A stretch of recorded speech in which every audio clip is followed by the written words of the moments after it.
ভাবে মনে থাকে না। জমিদার ভাবলো আসলেই তো চাকরকে লিখে দিতে হবে। জমিদার লিখে দিল সকালবেলায় কাজ করতে হবে, দুপুর বেলায় কাজ করতে হবে, রাত্রি বেলায় কাজ করতে হবে। আমি গল্পটা বলতেছি আপনাদেরকে বোঝানোর জন্য। জমিদার লিখে দিল সকালবেলা ঘুম থেকে উঠেই কাজ করতে হবে, দুপুর বেলা খাওয়া দাওয়া করার পরেই কাজ করতে হবে, সন্ধ্যাবেলায় কাজ করতে হবে। জমিদার সুন্দর করে চাকরকে লিখে দিল, শেষ মাথায় লিখে দিল জমিদার যদি কোথাও সফরে যায়, ঘোড়ায় চড়ে যদি কোথাও সফরে যায়, চাকরের কাজ হলো ঘোড়ার পিছনে পিছনে দৌড়ে দৌড়ে যেতে হবে। কি করতে হবে? দৌড়ে দৌড়ে। মনে রাখেন শেষে কি লেখা দিছে? দৌড়ে দৌড়ে ঘোড়ার পিছনে কি করতে হবে? যেতে হবে। চাকর সকালবেলা কাজ করে খাতা দেখেন, দুপুরবেলা কাজ করে খাতা দেখে, সন্ধ্যাবেলায় কাজ করে খাতা দেখে। বিগত কয়েকদিন এরকম ভাবে খাতা দেখে কাজ করা শুরু করে দিল। হঠাৎ একদিন জমিদারের সফরের সময় হলো। কিসের সময়? সফরের সময়। জমিদার ঘোড়া নিয়ে বের হয়েছে। হঠাৎ চাকর খাতা দেখে কোথাও লিস্টে আছে নাকি, দেখে শেষ মাথায় লেখা আছে জমিদার যদি কোথাও ঘুরতে চায় তাহলে চাকর ঘোড়ার পিছনে পিছনে যেতে হবে। কথা বলেন ঠিক কিনা? নিচে লেখা আছে কি করে আছে? ঘোড়ার পিছনে পিছনে যেতে হবে। হ্যাঁ, জমিদার ঘোড়া নিয়ে যাচ্ছে, চাকর পিছনে পিছনে দৌড়ে দৌড়ে যাচ্ছে। কিছু দূর যাওয়ার পরে, কয়েক কিলোমিটার পরে যাওয়ার পরে জমিদার শরীরে একটা চাদর ছিল। কি ছিল বলেন? জোরে বলেন না কি ছিল? চাদর ছিল।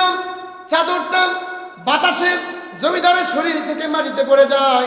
এইবার চাকর চিন্তা করে খাতা দেখি আগে, খাতার ভিতর লেখা আছে নাকি, ঘোড়া থেকে বা জমিদারের শরীর থেকে কোনো কিছু পড়ে গেলে আমাকে তুলতে হবে কিনা।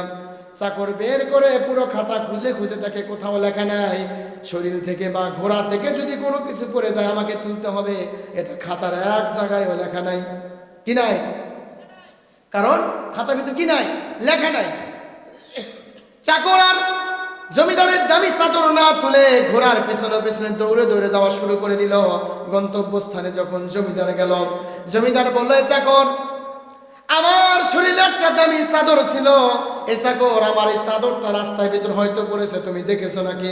চাকর বলে গো জমিদার সাহেব, আমি দেখেছি আপনার অমুক জায়গায় চাদর পড়ে গেছে, কিন্তু আপনি তো খাতার ভিতর লিখে দেননি আমাকে ঘোড়া থেকে কোনো কিছু পড়ে গেলে আমাকে তুলতে হবে।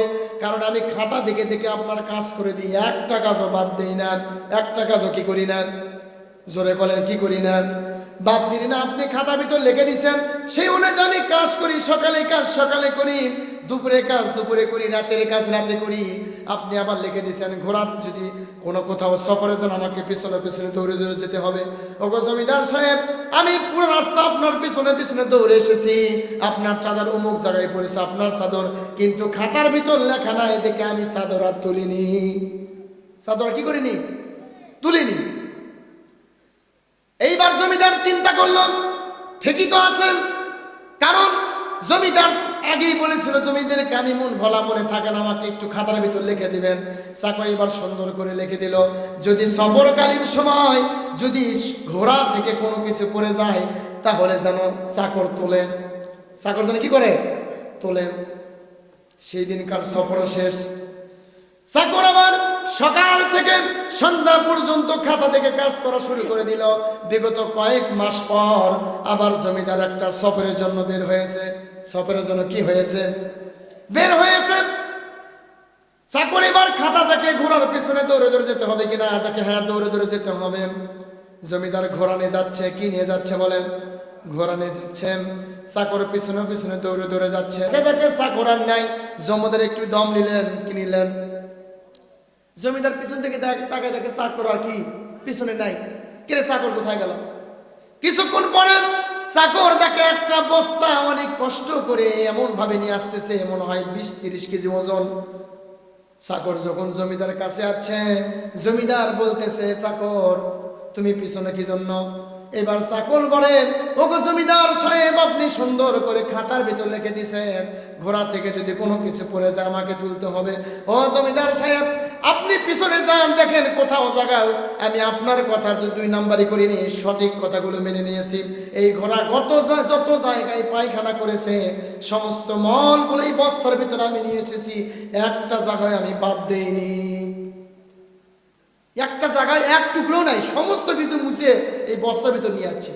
কি নিয়ে আছি বলেন তো? নিয়ে আসার কথা ছিল কি? বলেন তো চাকরের চাকরি থাকবে? থাকবে কি?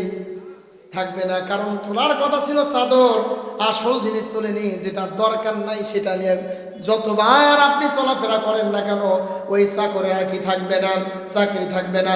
আল্লাহ রাব্বুল আলামিন পবিত্র কুরআনুল কারীমে নামাজের কথা 82 বার বলেছে। কথা বলেন ঠিক কিনা? আমার কি কোনো বানানোর কথা বলতেছি? আমার বাবার কথা কি বললাম?